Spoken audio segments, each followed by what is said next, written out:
Msanii wa muziki Chris Brown amesema amechoshwa na taarifa hasi zinazoendelea kuhusishwa na jina lake, wakati huo akijikuta tena kwenye vichwa vya habari kufuatia tukio la madai ya milio ya risasi karibu na makazi yake Tarzana, Los Angeles. Msanii kwa sasa yupo katika maandalizi ya kuachia albamu yake mpya ya Brown pamoja na kuanza ziara yake pamoja na Asher Raymond itwayo The R&B Tour. Hata hivyo, pamoja na mafanikio hayo, jina lake limeendelea kuhusishwa na matukio tata yanayovutia hisia za umma. Kwa mujibu wa TMZ, polisi waliitwa Jumaa ya wiki iliyopita mchana Mei Mosi kufika karibu na makazi ya Chris Brown baada ya kupokea taarifa za uwezekano wa tukio la shambulio la risasi. Inadaiwa kuwa mwanamke mmoja alipiga simu majira ya saa 10 jioni akidai kuwa mwanaume mwenye takriban umri miaka 35 alimfyatulia risasi kwenye gari lake. Ripoti zinaeleza kuwa polisi walipofika eneo la tukio waliwahoji pande zote mbili.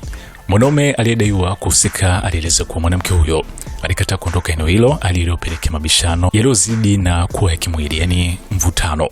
Inadaiwa kuwa mwanamke huyo alimkanyaga mguu mwanaume huyo kwa gari, jambo lililosababisha mwanaume huyo kumfyatulia risasi. Baada ya taarifa hizo kusambaa, Chris Brown alijibu kupitia kwenye ukurasa wake wa Instagram via Insta story akikanusha kuhusika kwa namna yote na tukio hilo.